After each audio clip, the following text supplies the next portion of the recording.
And we are back with the Plant.Body.Soul podcast. And I am here with my co-host, Gordon Ogden. Hi, Jen. How are you, buddy? I'm great. Good. It's good to be back. Good. It always is a good day when I get to be here with you. And I'm delighted to welcome our guest, Jermy Arviso. He is a Phoenix-based Native American multimedia artist and designer. And we have known each other for, we were just saying, probably around 20-ish years or so. And I have been delighted just to see you thrive in all facets of your human beingness. It's really cool to have you seated here today with us. So thanks for being here. Oh, thank you for having me. You're welcome. So, Gordon, you want to start off with some questions? Yeah, definitely. Sure. I guess we'll just, I want to hear the story. I want to hear the story of Jermy first. And if you don't mind, we can go all the way back to where were you born? Where did you go to school? Where have you worked? And what's gotten you to where you're sitting right now? Just the story of Jermy. Good questions. Yeah, I've actually been practicing this for a while now. So I have a good response to that. I was born in 1978 to a 16-year-old Native American girl here in Phoenix, Arizona. Okay. Our first home was at a motel on 32nd Street in Van Buren, among pimps and hoes and hustlers and pushers and all kinds of crazy degeneracy. That was my environment when I came into this world. And my father wasn't there yet. And he came to Phoenix. I'm not too sure as to what the date was, but it was after I was probably like 1 year old, 1 year old. And he brought my mom and myself back to New Mexico, where they are both from. My parents are both from the Four Corners area of the Southwest, which is where Utah, Colorado, New Mexico, and Arizona meet. And they met in this small town called Farmington, New Mexico. And it's this little, I don't know how to explain it, like a border town. It exists about 15 miles from the Navajo reservation. Okay. And that's where my father lived. My mom was being raised at an orphanage that was ran by Southern Baptists. And so she was raised by Anglos who were, beating the Bible into her from, a very young age. And my father being I want to say he was kind of like, I seen photos of him from back then, and he looked like one of the Ramones, the long hair and the leather Great jacket and the Levi's, and him and his brothers were all mechanics. They all had their own cars, and I'm talking like muscle cars, like GTOs, Mustangs, and just really, really super dope cars that they built themselves, That's cool. And that was really intriguing to my mom, as this young girl who was raised to be pretty much what she calls an apple, red on the outside and white on the inside. And so they started hanging out, and then they had me. And my mom was really young, so she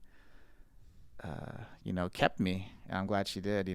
Back then they were taking kids away from young Native mothers like her. Wow. I couldn't imagine how painful that would be. There's a whole generation of people like that out there. She's one of them, and so there's a whole generation, or two or three, that are out there that were taken away like that, and raised somewhere else very far from home, and these people have no idea who they were. Myself being raised by a mom like that who didn't know who she was, I also didn't have the privilege of culture, language, until later in my life. when we moved back to New Mexico, we lived with my father's family, Navajo family, and they were farmers, silversmiths, weavers, very strict, disciplined people. They all come from boarding school backgrounds, so very regimented, and also really mean. Oh, wow. Yeah, the boarding school system really beat the Indian out of them, to the point where they really were just cold people. Yeah. And that type of generational trauma was transferred into my cousins and my kids, from my generation, my sister and all my cousins. We were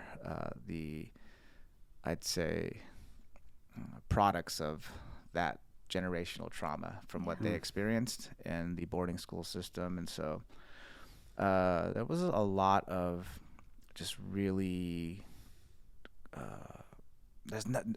I've never really held and told I was loved, only by my mom. My dad's side of the family, they were really cold. They didn't express Emotionally that kind of they were, to show that type of emotion was shown as like a weakness. And so being raised in an environment where you're always like that, like a shell, it's really tough to open up. And so I created one myself, but I could come out of it every now and then. I was a lot different. I know that's why now I'm much more different than most of my family. It's because I was able to, kind of cross between both worlds. So, that was the early part of my life. And then my sister was born a couple years after me. And, my sister. I do. Yeah. She's so lovely. Shout out to Jess. We grew up together. So it's just me and her. We're the only two siblings that we've got. My mom raised us both on her own. My dad was in and out of the picture for our whole lives, and I was pretty much the man of the house from a very, very young age. It's a lot of responsibility for you. It was, and it is, and it still is, I still feel that responsibility today, it's something that you just never outgrow. And my mom was really sick of that area where we were living, and so we moved a lot. I just remember always being the new kid at school, at some school somewhere, in some town, in some city. So we lived, the first school I remember being at was in that town, Farmington, and then we moved to Albuquerque. That was kindergarten. I remember kindergarten there. And then we moved to Salt Lake City, Utah. And I remember going there for first and second grade. And then we moved to Phoenix again. And then I was here in Maryville for third, fourth grade. And then we moved back to New Mexico. And it was like that for my whole, early childhood. Sure.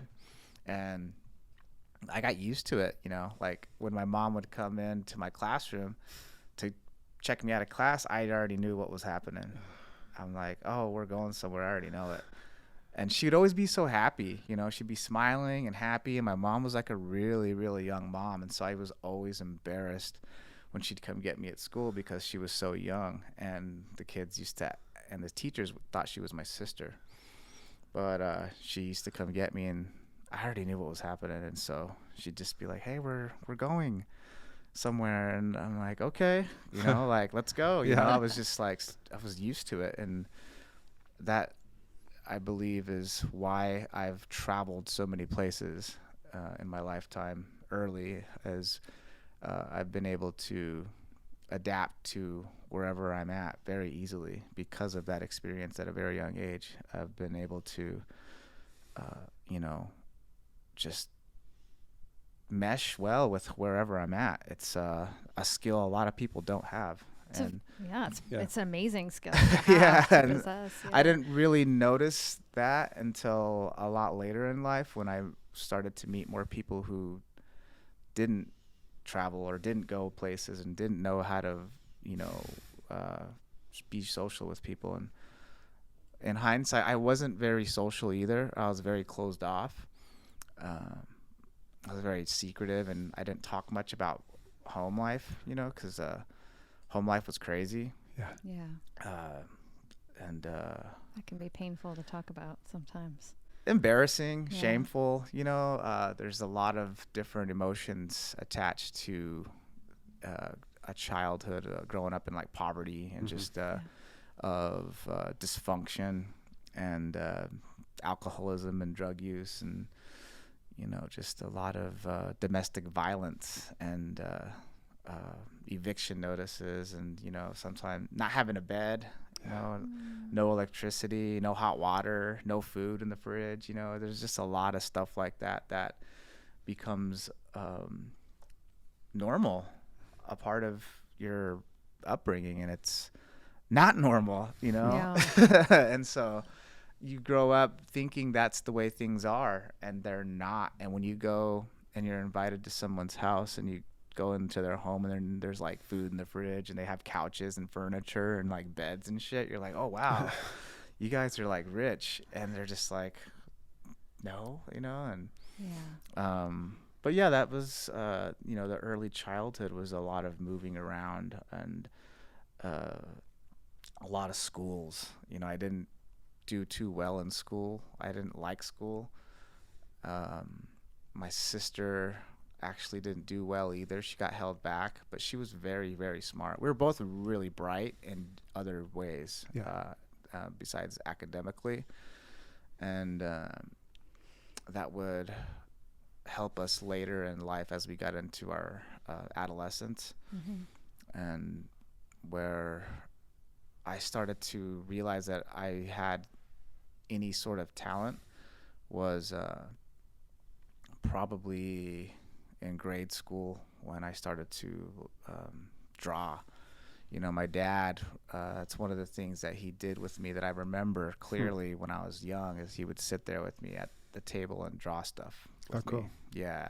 Oh. And he'd like pass a piece of paper back and forth, and we would just draw. And so they would bring me home stuff, crayons, markers, charcoal, different kinds of construction papers. And that's where they saw that I was like interested in that. And so they really focused on that. And music, I was really drawn to heavy metal music, which is what my uncles and cousins listened to. And I was talking to a friend recently. The very first art gallery that I've ever been around was my parents' album collection. Oh, that's awesome. The 12-inch LPs. Yeah. Oh, yeah. I would sit there for hours and just looking at every single one of them, opening them up, looking at all the, the pullouts. And that was my first art gallery. And that's where I was introduced to graphic design and layout, typography, and color theory, photography. Everything is all inside of an album cover, which are non-existent today. Yeah. But they're still there. Yeah, they are. Yeah. But just not so much anymore. But back then, it was really, really cool to have access to all that art. And to me, that was my art gallery. Was the art on the LPs from the albums of the music that my parents listened to, which was a lot of hard rock, classic rock. Def Leppard. Yeah, the early stuff. Come on. Yeah. There's a little influence on the shirt you're wearing. Yeah. So. Def Leppard for sure. Yeah. That was later. For them, it was more like AC/DC and Led Zeppelin and Black Sabbath. And just stuff like that. And the artwork on these album covers were amazing. And I'd sit there and I'd like copy them. Cool. And how I got into logo design, I tell this to everybody, is because of band logos. I would sit there and memorize them and draw them. Cool. At school, on my desk, and everywhere. And that is the beginning of my design career. That's so cool. That's awesome. I love that. You can definitely sense the heavy music influence in the things that you've created over the years. You know, I love that. I know we're both very deeply connected to music. That's how we met, through music, and I think that's really cool. I love to see, you know, this young boy in my mind who, little did he know, was perfecting his craft, and here you are today, and you're designing these amazing, you know, clothes and yoga mats and all sorts of cool stuff. It's, wow, pretty cool. It's honestly, it's bizarre to think about it. Right now updating my website, my portfolio, and it's pretty crazy to think of all the things that I've done over the course of like just 20 years, you know, and I don't really think about it a lot until someone asks me about it, or people like you message me and say, hey, we want to interview you. And I don't forget it because it's always there, but it's nice to be reminded. Yeah. I think it's easy to get to forget, or just to get caught up in, you know, sometimes the day to day, you know. So yeah, I mean, I want to hear from doing the album covers and then getting this passion for design. Where did it take you to where you are today? Okay. So let's fast forward to, I'd say middle school.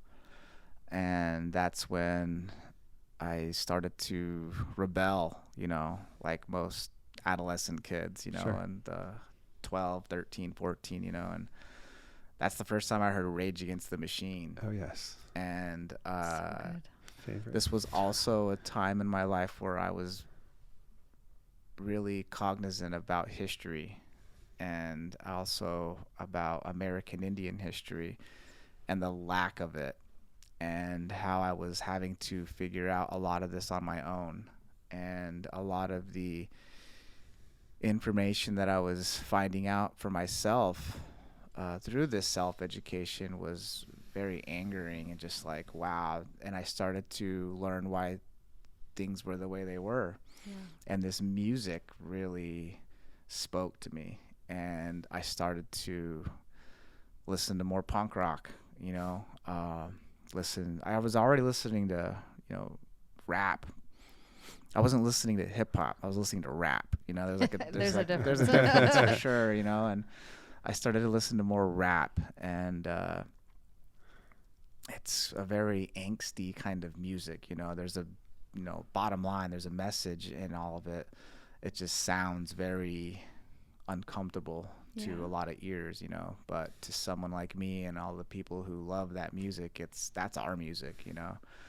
And so I started to get into vandalism and graffiti, and it was the funnest way to express myself, by, you know, damaging property with a really cool name that I made for myself, and I practiced it on a lot of places, and it was one of those things where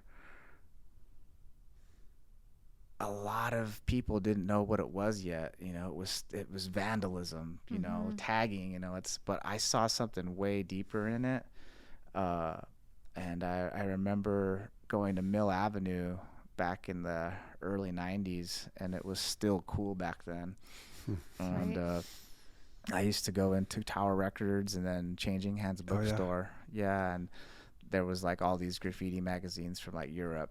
You know, by the mid 90s, early 90s, graffiti had left America, subway graffiti, and it moved to the rest of the world, where Australia and Europe.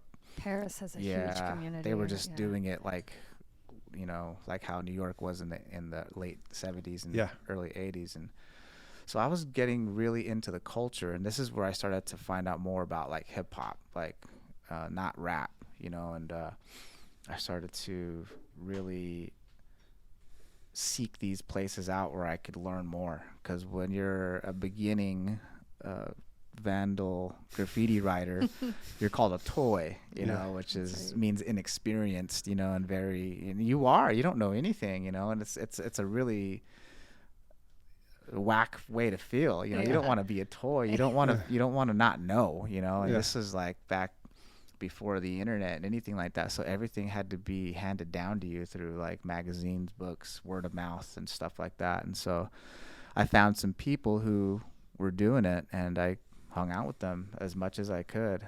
And there was these two kids from Anaheim that were living in Arizona, and I met them in summer school, and they taught me a bunch. And then I met another kid from the South Side, my boy Carlos. He wrote Mesk. He taught me a lot. And I did a lot of research on my own and rented movies, and just really, I was like stealing magazines left and right and just going through them and meeting people out in the street. And I was out in the street just doing it. And it got me in trouble, you know. And that's where I was like, okay, I got to do something different, because this is going to cost me money at some point. And my parents got me a airbrush for my 15th birthday. Cool. And they're like, yeah, maybe you can use this instead of going writing on walls. Yeah. And I'm just like, it's kind of cumbersome and a little, I don't know, shit, I'll try it, I guess, you know. And so I messed around with it, and I started to figure it out. And I started airbrushing my own t-shirts. I airbrushed my backpack, my baseball cap, my pager.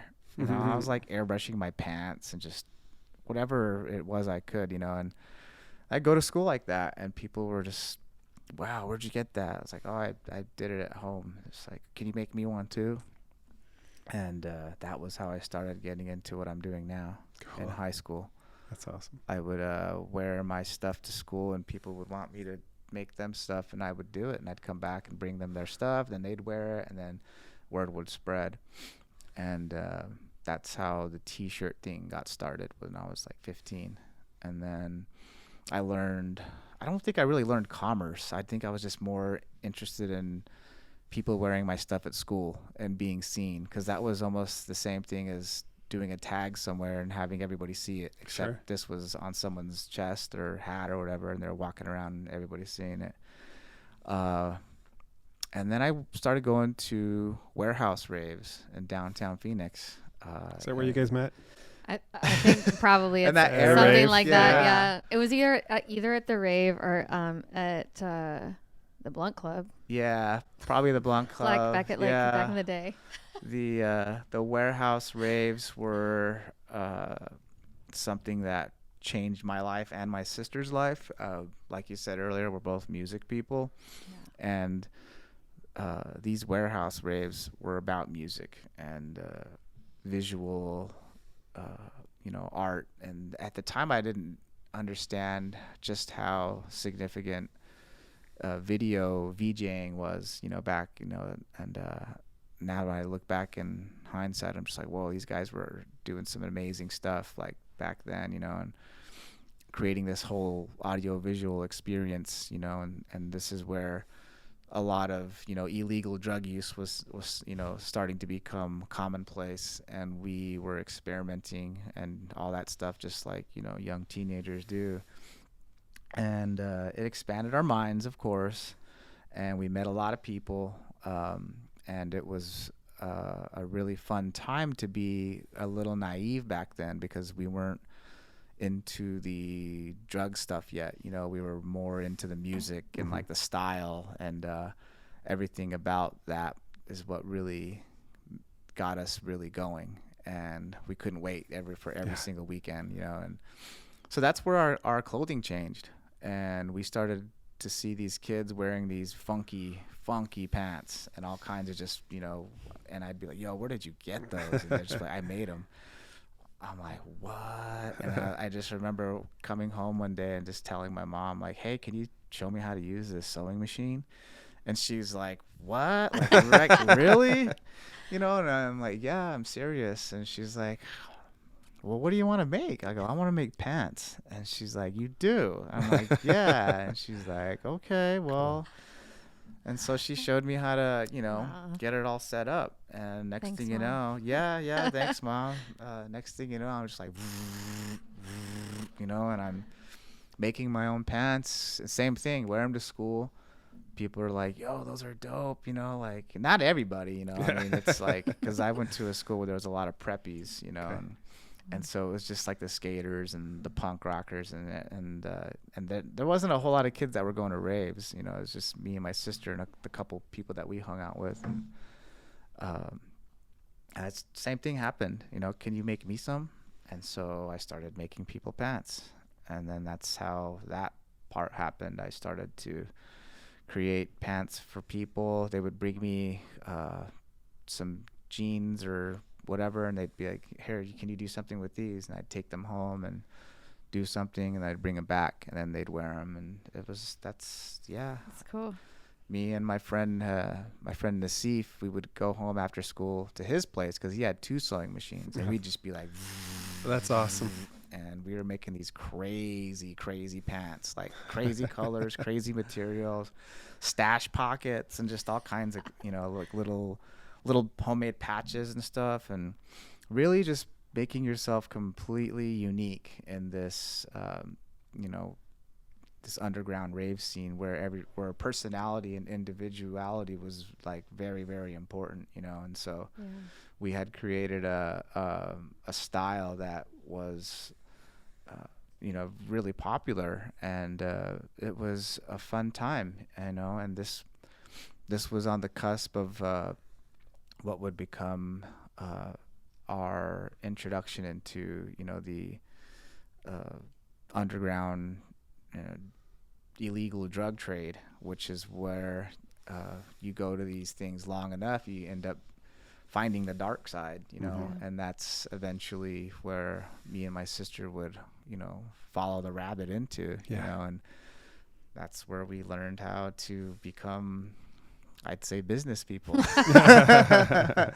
And that is, a whole other story I could do another podcast on.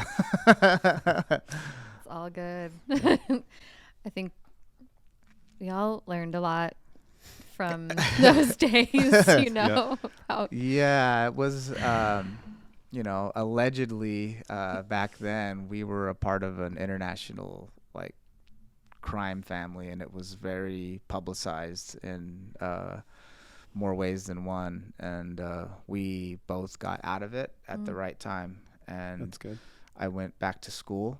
I was like 17, dropped out, and had my own apartment. I was like living with this stripper, and to like most kids my age, that was like the shit, Wow.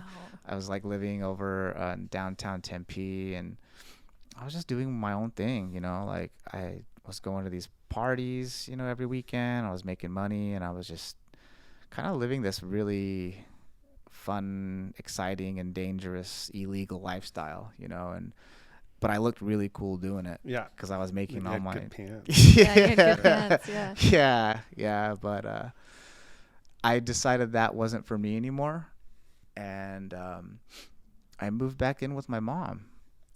I was like, I can't do this anymore. Like this isn't fun anymore. My friends are, turning into crackheads, and people are getting arrested. People are starting to OD. People are going to jail. And I'm just like, nope, I don't want that. I had always had,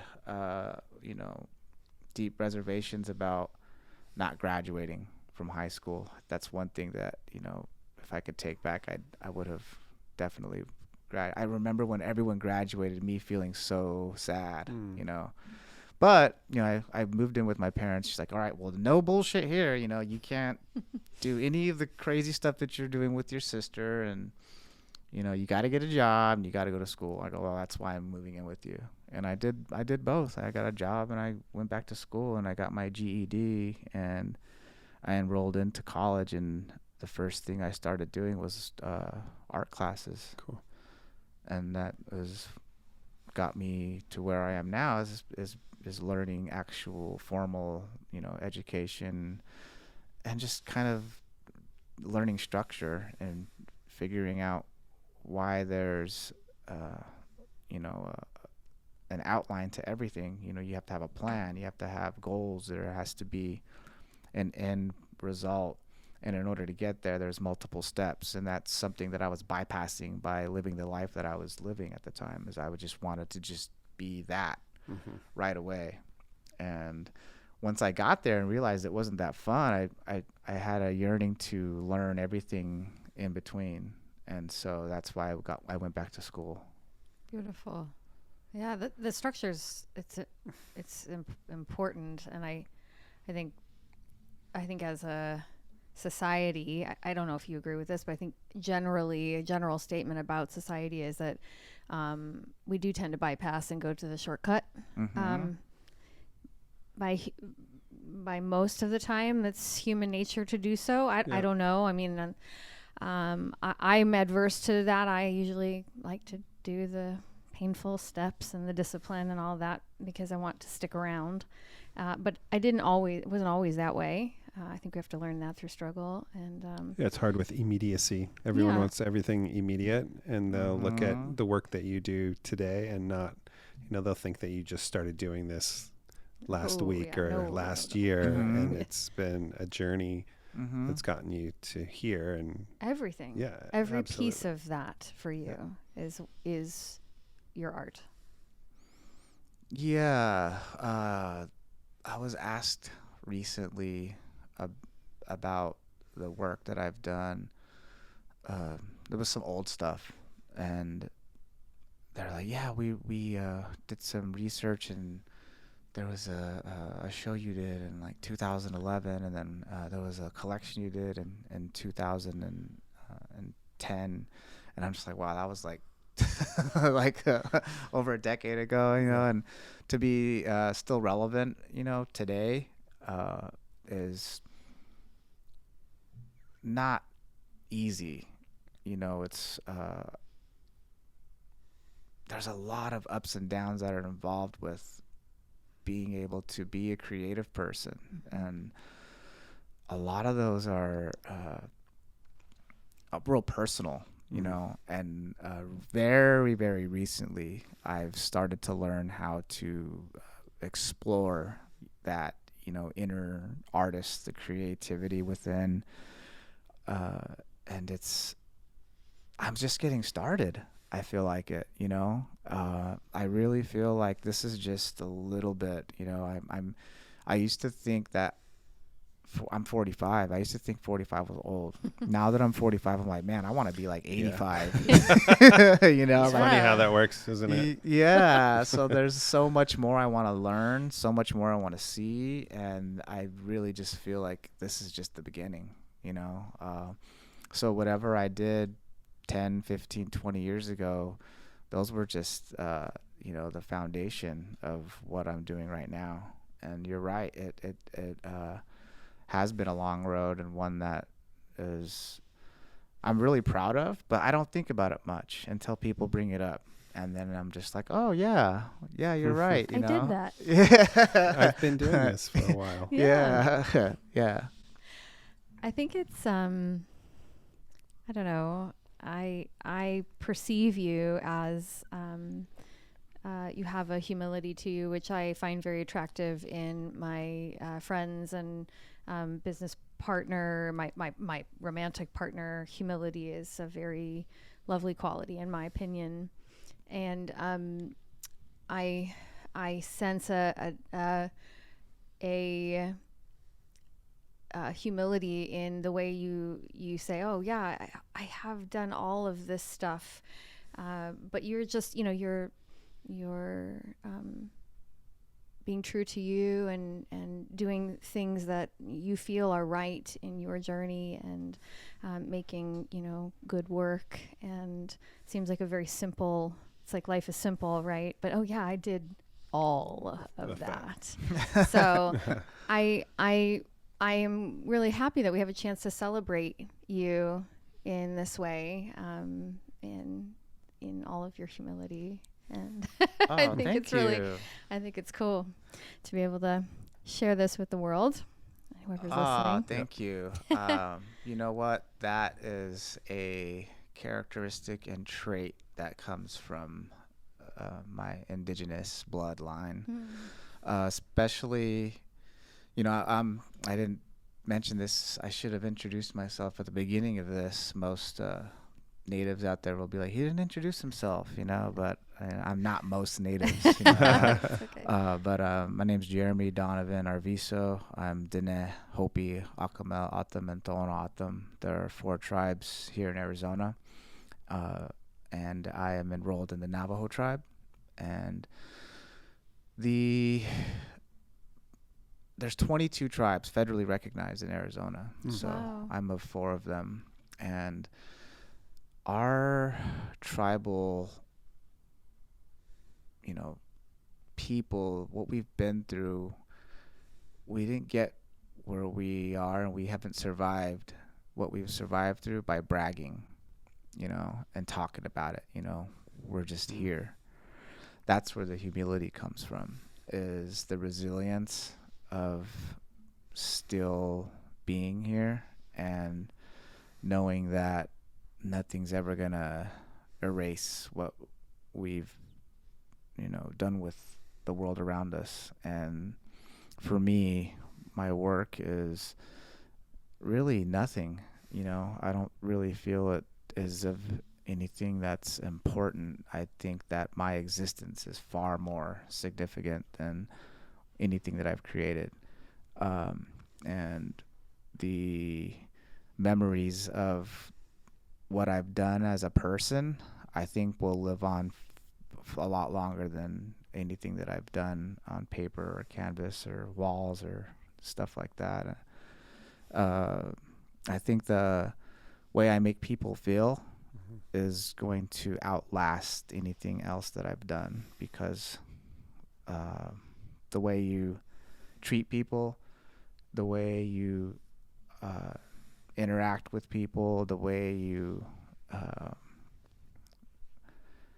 carry yourself, I feel is more of an art than art itself. You know, like the respect, of course, of just life and the earth, the land, and you know, I think those are far more important than any kind of artwork that I could do.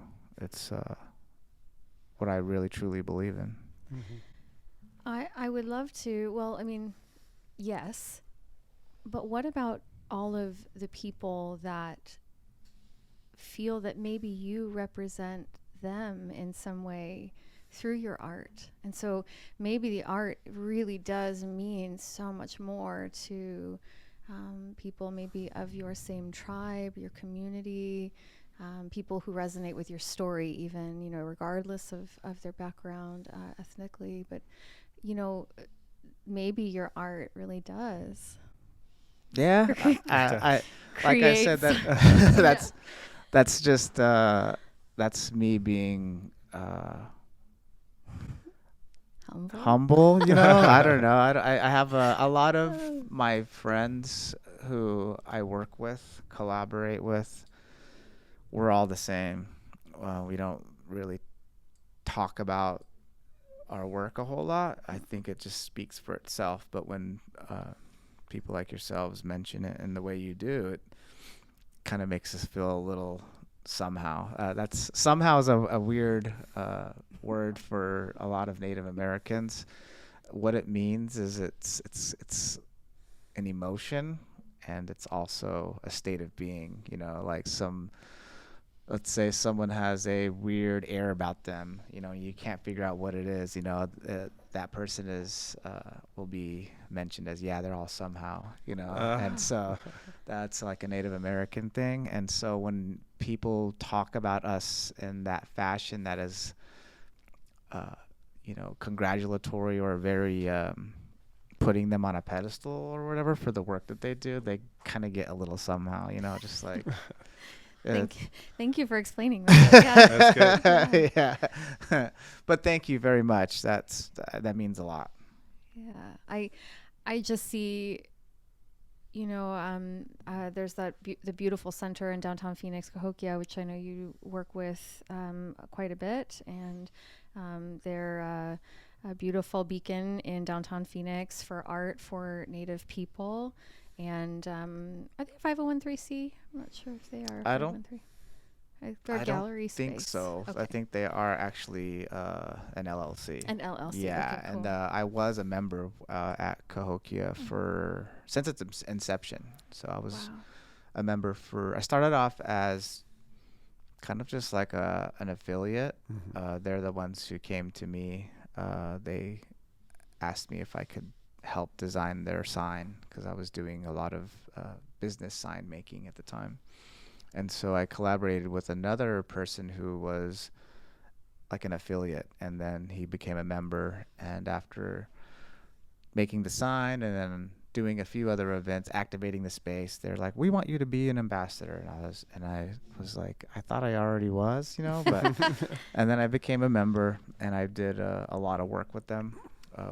We definitely did some incredible work that has shifted, the culture of how people see Native Americans in the mainstream. And the work we've done has branched out into, multimedia, and it's been a blueprint for a lot of other organizations and artists and designers. And it's been a really, I'd say, the experience of working with so many people who have different points of view, come from different backgrounds, is always going to be challenging. Trying to come up with a cohesive idea that can make everyone happy is almost impossible, And so that was one of the, obstructions that every organization is going to come into at some point in time, And so I've really felt that after 2023, that was, I'm like, all right, you know what? I'm starting to do a lot of work on my own. I was doing work on my own before them, but it started to get to a point where people were saying and thinking that they were doing all this stuff for me. And I'm like, no. I've been doing this for a really long time. I'm like, I was just, helping them out in the beginning. And then we started working together on some big projects. And I felt like my tenure there was done, and I wanted to hand off the baton to somebody who could fill the shoes that, I had left. And I wish them all the best of luck, with whatever they do in the future. And I just really feel that for me, I have to focus more on what I want to do. And, I have a 12-year-old son that I'm really focusing on as well. He's like my project, and his education and his future is where my goal is right now, is as a father, as a parent. He's autistic. He's on the spectrum. He goes to the ASICS, it's the Arizona Autism Academy. It's a charter school here in Central Phoenix, and he requires special needs. And my schedule pretty much revolves around him. I have no problem with that. Absolutely not. And so I've had to cut a lot of things out of my life in order to cater to him. And I have so much joy doing that because it's made me a more patient person. It's made me very aware of being judgmental towards anybody, really, and being more open. And just I don't know, it's really difficult to explain how being a father is at, he's about to be a teenager. Can't believe he's going to be a tween.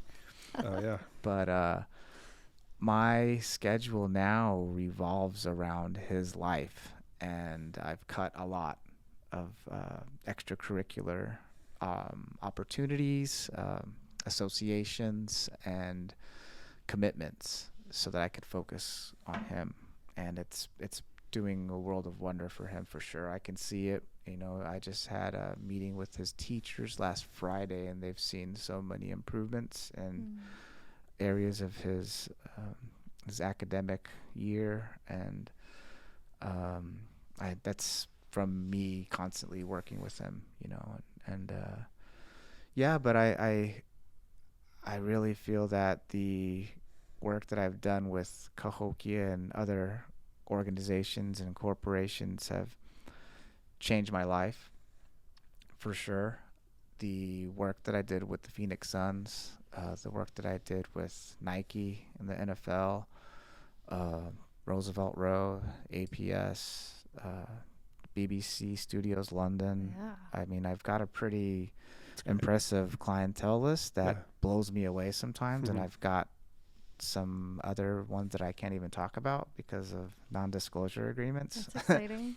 Yeah, that will all come out next year. Good for you. And there's other you know, stuff coming up that I just don't really talk about or pay attention too much, and when it comes time, it's like, oh yeah, I gotta do this thing.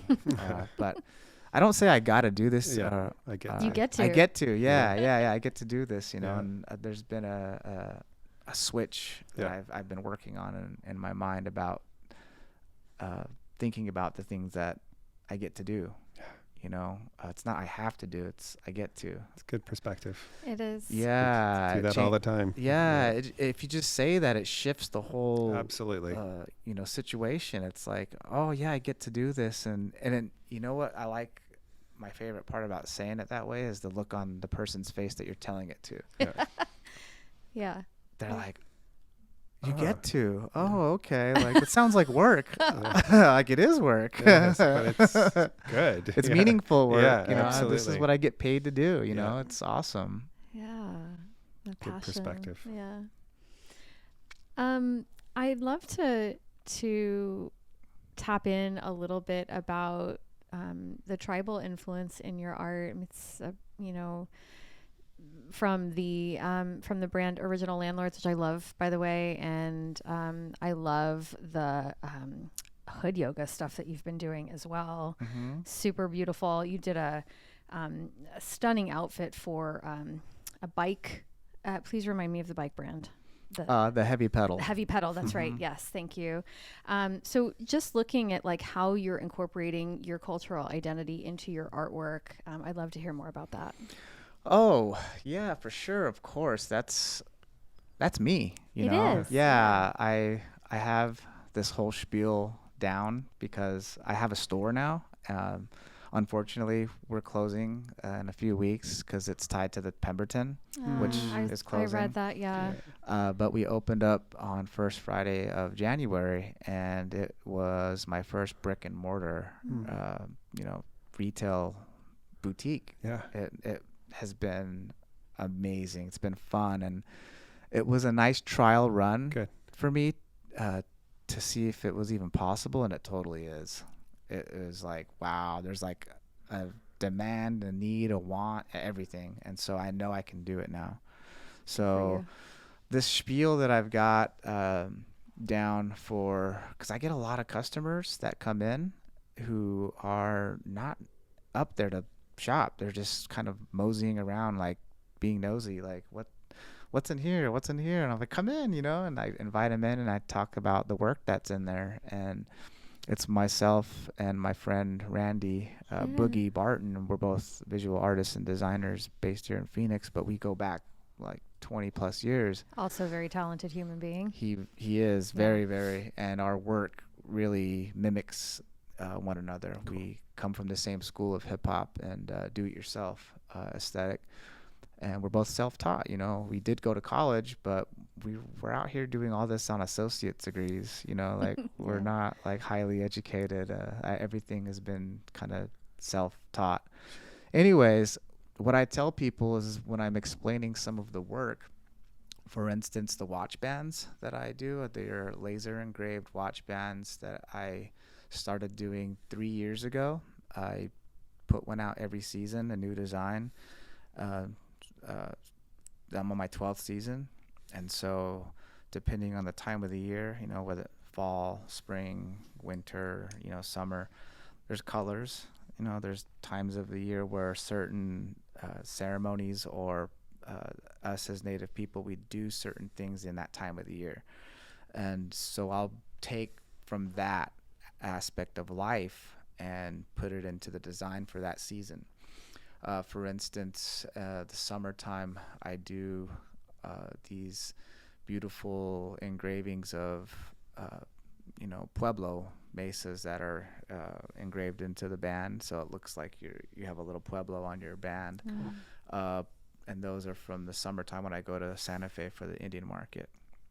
And then in the springtime, I did one last spring where it was a autumn design, which is from here, the valley. The Autumn people are from here. There's the Ankh-Akama Autumn, who is the Salt River, and then the Akama Autumn is the Gila River, the two rivers that used to flow through here in the valley. So I did a collection of watch bands that were named after flowers.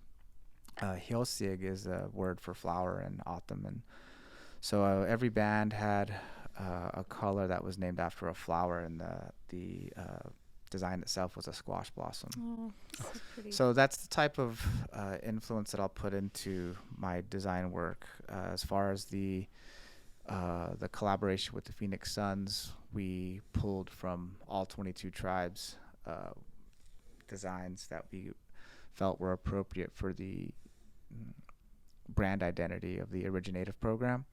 And it was a team of myself. I was creative lead, along with Unique Yazi, who's co-founder of Cahokia, and our friend Paul Molina. He's from the Gila River tribe. And the three of us sat and we worked with the Suns creative team on creating a color palette. We created textures, and we created a logo and certain effects that were going to be used in the whole arena to create this experience that people would have when they came to an Originative game at the Footprint Center. So those designs were used in the entire arena, inside and outside, and it made you feel like you were really in an immersive indigenous experience for Arizona, who we're the first people of Arizona. And it was very significant. Like you said earlier, the art that I do, it does affect people, and in that capacity it really does. I had so many people come up to not just me but our whole organization and just praise us for what we did. And we really started a whole, we ignited a fire within professional sports that hasn't been done before. And so it's being replicated, and we hope that people continue to do so, because I think we as Indigenous people need more representation in professional sports, not like the past.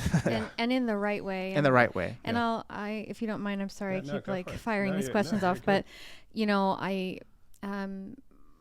I've seen you post on social around the games, especially with the most recent Super Bowl game and the Chiefs NFL team, and how just hurtful that must be for Native people to have that as a, I don't know, it just feels like a caricature, and it's not a nice one at all.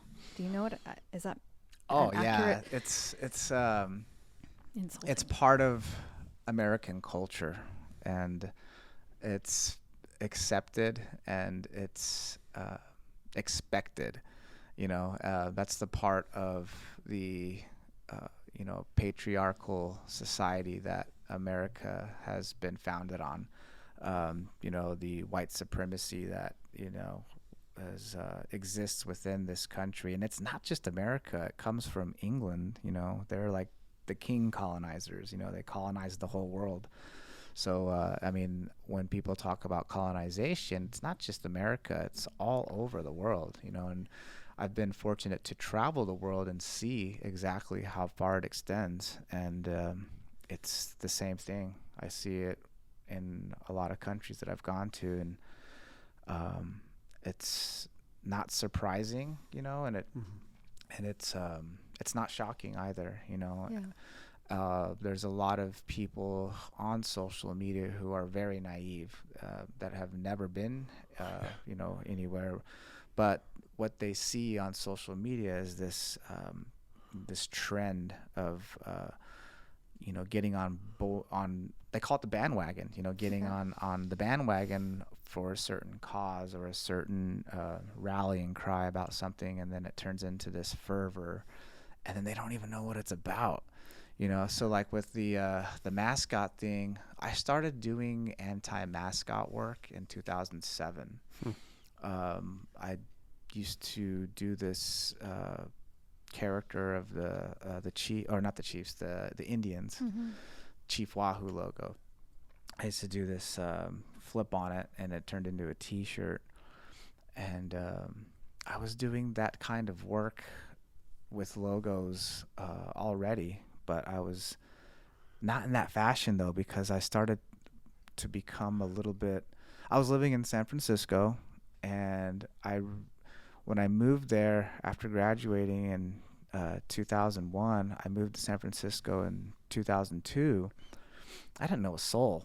I didn't know anybody there. I just knew one friend, and I was living with them. And I sold everything that I had in my old condo, and everything that I could fit in my car is what I took with me. But when I got there, I was just like, I couldn't believe I was there. It was, for me, the gateway to the world, because it's a very international city, very political city, very liberal.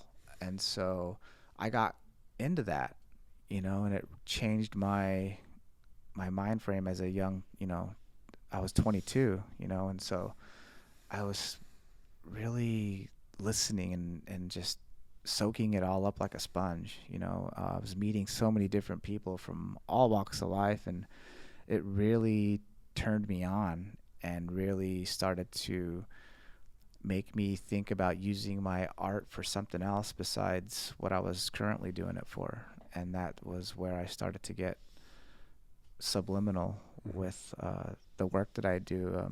If you've seen some of the flips that I do on logos, it's I love them. They're very, very well thought out. Yeah. And Great. just I've always said that the T-shirt is the unbeatable champion when it comes to making a statement, because you don't even have to say anything.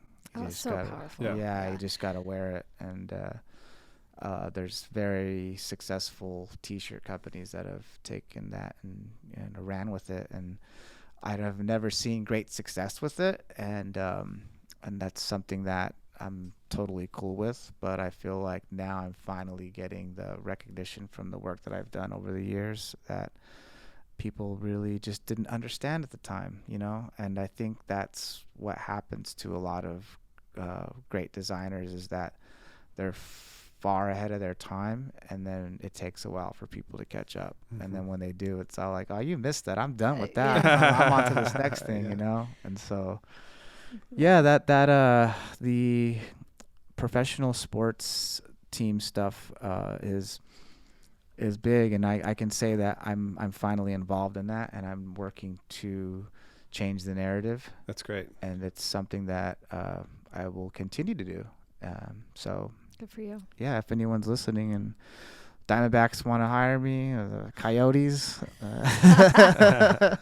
check So out. with the Suns, that was the jerseys also? I did not design the jerseys. Okay. That was designed by Nike N7. Oh, wow, okay. N7 is a branch off of the Nike brand. Gotcha. Where they employ indigenous designers, artists to Gotcha. collaborate on different silhouettes of apparel and footwear for specifically indigenous people. And the artist that they had chosen, she's a woman, and I cannot remember her name at this moment, but she's the one who worked with them to design the jersey itself.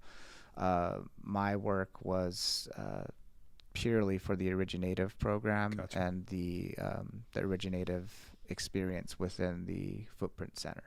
Cool. So the live experience, that was where my work was seen by most. And I was also I was the first one to design a T-shirt for the program. Okay. And they recognized me, and it was pretty cool. And I did some other work for the Footprint Center where I designed the hype signs when they hype the crowd up. Yeah. Okay, so in recent years, Native American slang has been in the mainstream, like the indigenous lexicon, if you will. We have our own type of ebonics, and two of the really more popular ones are Skoden. Skoden is an idiom, which is like the joining of two or three words to create one.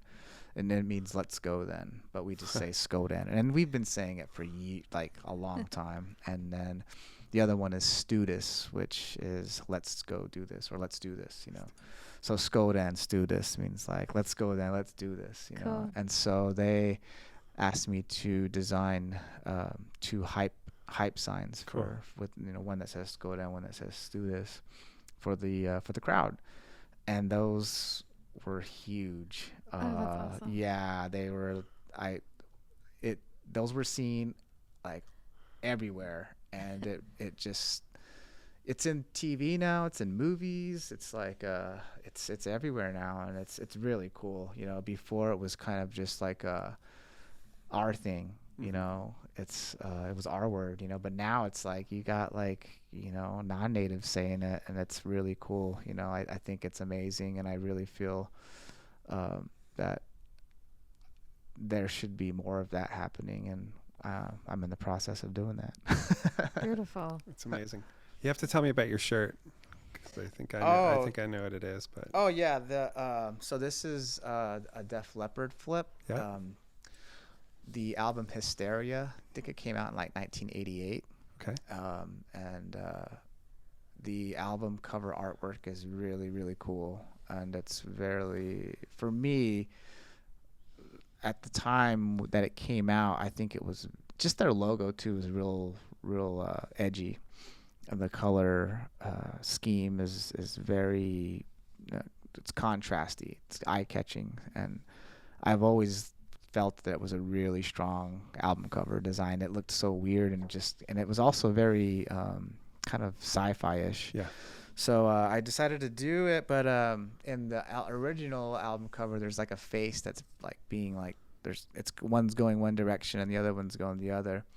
So the person in my design, his name is an actor named Wes Studi, and he plays a character called the Baddest Pawnee in the movie Dances with Wolves. Okay. It's his face. Oh wow. Okay. So one of the faces he's like war whooping, and the other face he's looking in a different direction. So it just says land back, and then instead of hysteria, it just says hysteric.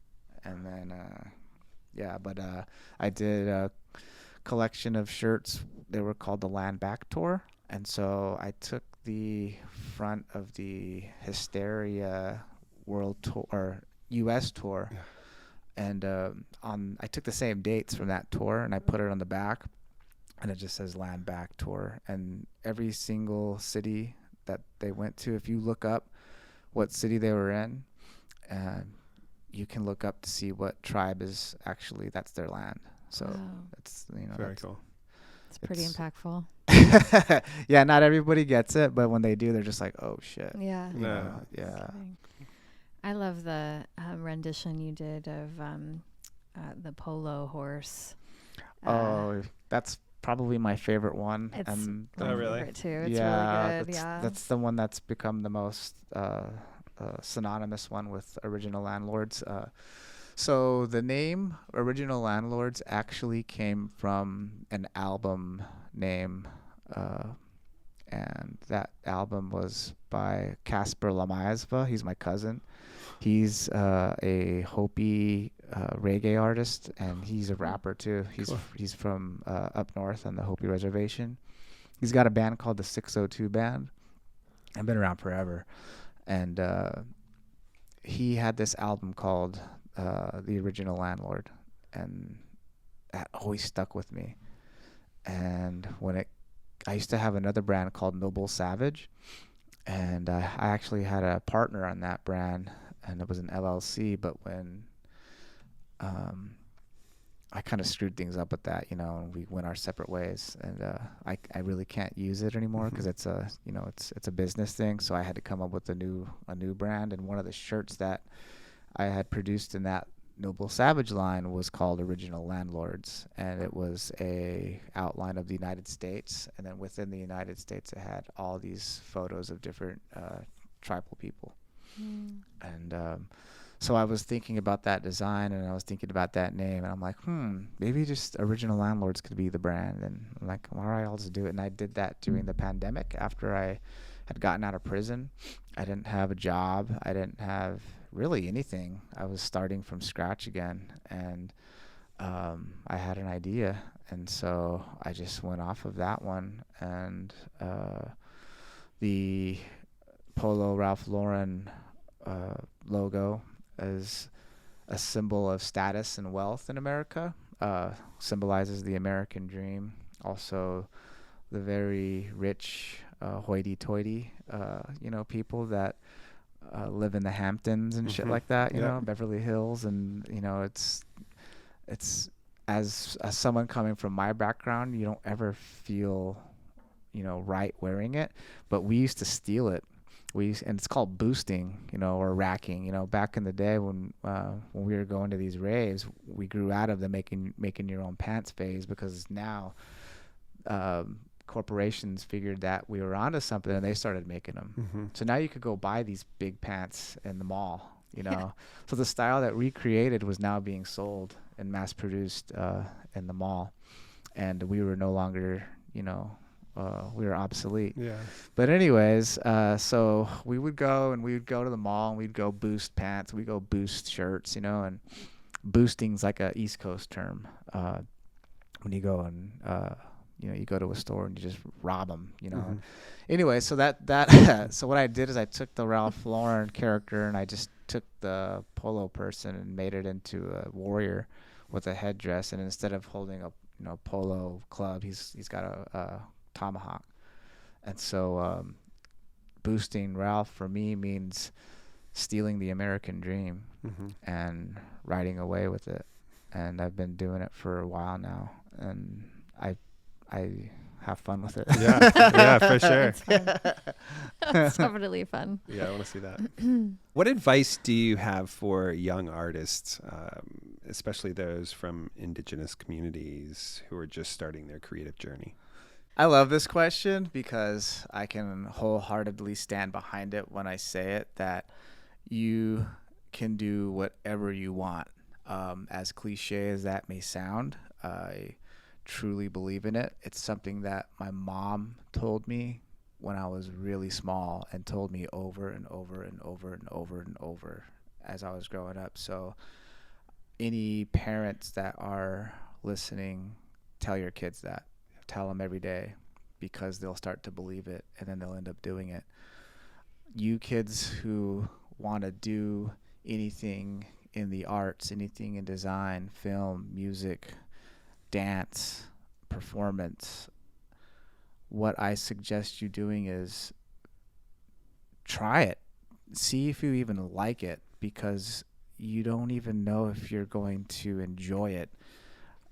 You have to figure out where you fit in any of those realms, and where you can figure that out is by asking, volunteering, doing tryouts, just trying it, see if it's even something that you can do, or if, you might not have the patience to do something like learning the piano or the guitar or painting a portrait or any of that stuff. You have to kind of work through it and see which one of them speaks to you, because you may have aspirations to be a poet, but you you're not good at English or something.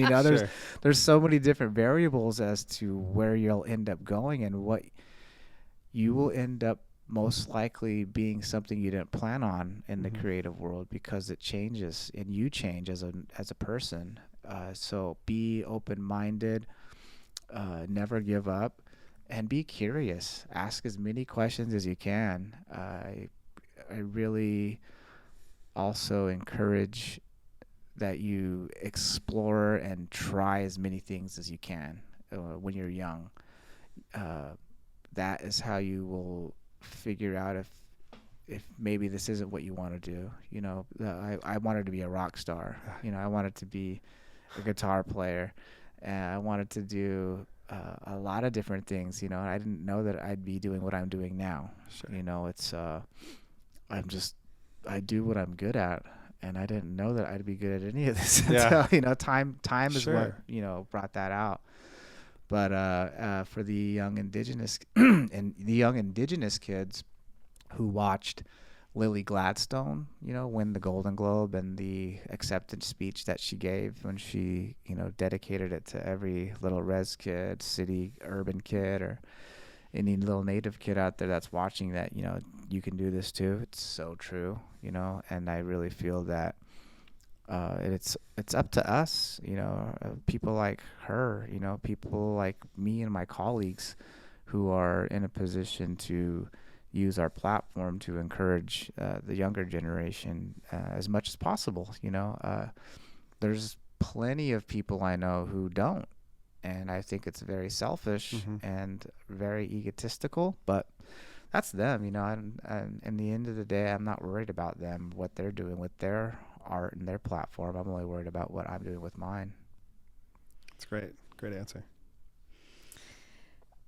So, that advice is beautiful, and I would love to know, if there's a legacy or impact that that you're hoping that your work as an artist will leave for future generations. Oh, wow. I guess time will tell, but if I was to give you an answer right now, I would say that anything that I've done in my professional career be remembered as original, and that I am non-apologetic, and that I never back down and always speak my mind, and that I'm fucking fearless. I'm not afraid of anything, really. I'm not. I don't think I would have gotten to or survived what I've been through had I've been afraid. And that's like a good thing and a bad thing, because sometimes I'm put into positions where maybe I should be afraid, but I'm not. And that's just the way I am. That's how I grew up. When someone told me no, it made me want to do it even more. I never ever thought I would have gone to Japan. I've been there twice, going there again this spring to do work. Oh, that's great. Yeah, I never thought I'd go to Italy. I've been there twice. Never thought I'd study abroad in the Czech Republic. I lived in Prague for 6 weeks, and I went to Austria and Germany, and I never thought I'd go to London and run around and write graffiti all over Spain. I went all over Spain, and I just never thought I'd ever sail a catamaran in the British Virgin Islands. I'm a native kid from the desert who sails, like I never thought I'd ever do that in my lifetime. I mean, I never thought that I would do what I did in the Middle East. I never thought I'd even go to the Middle East, like who goes there, unless you're in the military. Mm-hmm. I swam in the Dead Sea, like walked through Petra, and like I shared stories with Palestinians, and I met Israelis that were, took me out to eat, and I've just done things that I never ever dreamed of. And it's because my mom always told me that I could go wherever I wanted to. She actually got a globe and like showed me. So you can go wherever you want. Oh, that's amazing. And I remember being really good in geography when I was in school because I really wanted to see the world. And for a kid like me that comes from nothing, the world just doesn't seem like it's a possibility, and so the legacy that I hope to leave is that I was able to make an impact on not just the people in America, but in the world too. I'm not done yet, and I'm still working towards my greatest, masterpiece that has yet to come. I don't know what I'm going to do next, and that's why I continue to do what I do, is because the unknown is exhilarating and scary and fun, and I tend to gravitate towards things that make me on edge. Again, like I'm not scared. I think in a lot of natives, in the face of danger or anything that's scary, they like smile and get giddy, and that's kind of like a coping mechanism. And it's kind of crazy, but that's just the way I'm built, I guess. Cool. I don't really see an end in sight. What I've been doing with my life is all I know how to do. I don't know how to do anything else. And it's multimedia. I'm doing things analog and digitally. I'm always wanting to learn more, and so I don't think that drive is ever going to go away. And the more I explore my creativity and my fears of what I'm not going to be good at, then I want to really figure it out. It's kind of like someone who's trying to figure out a puzzle, that they're just determined to, figure it out. And that's kind of how I am with all of this. Cool. With life. Yeah. Wow. That's what a great. Pleasure to sit with you and to really dive in deeper than I think we've ever really dove in to your history and how you came to be here right now. It's an honor. Oh, I've been looking forward to this for a while. Good. I didn't anticipate it to be this good. Your research and due diligence into who I am as a person means a lot, because I feel respected, and I feel welcome, and I feel like what I have to say is important. So when those are met, then I'm a much more prepared and a very entertaining guest. No, you're great. That's great. We appreciate you and grateful for your time. Where can people find you? Please give like your Instagram handles, sure. Your store. Mm-hmm. You have amazing stuff in your store. So yes. Yeah, let's pay the bills. Okay. My website address is www.rvso78.com, and that just stands for rvso78.com. That is my portfolio of all the work that I've done. I've got paintings, design, my CV's there. I've got contact page. You can subscribe to my newsletter there. That is the hub. And then I've got my Instagram is at Arviso78. That's my Instagram. And then my, Twitter, it's the same thing, Arviso78. Even have TikTok, Arviso78. I'm horrible at it though. And then Original Landlords is originallandlords.com. That is my clothing and accessory brand. And the Instagram is at Original Landlords.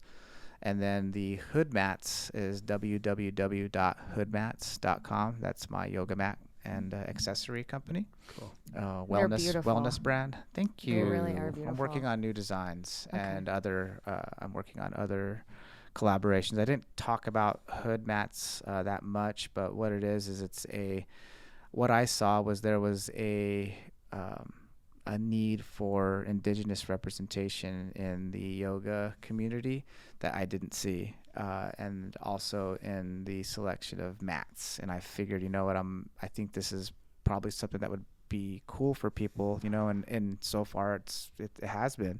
I'm just working on making it more sustainable and affordable. At Hood Mats Flex is the Instagram, and then I am going to be in the Santa Fe Indian Market. I haven't been accepted, but I'm pretty sure I will be, and that's coming up in August. Oh. Yeah, there's a few things that are coming up very soon, but I don't think people will hear about them in time by the time this airs. But you can always find out what I'm doing on, at RVSO78 on Instagram and the website. Cool. Yeah, it's always I love watching the things that you're up to, and we'll continue to cheer you on from the sidelines. And thank you for that.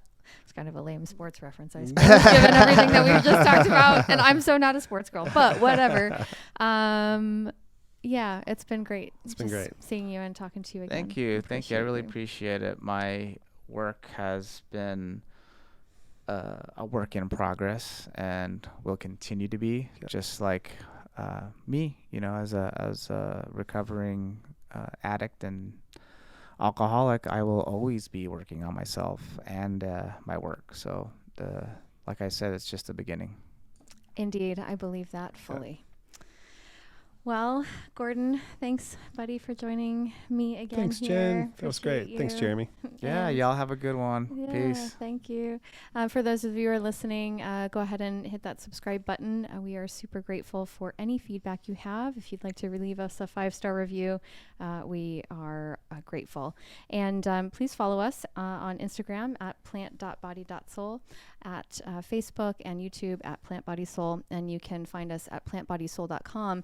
Sign up for our email list and you'll get the first drop on all the events as well as these podcast episodes. So we'd love to see you sometime soon in the near future.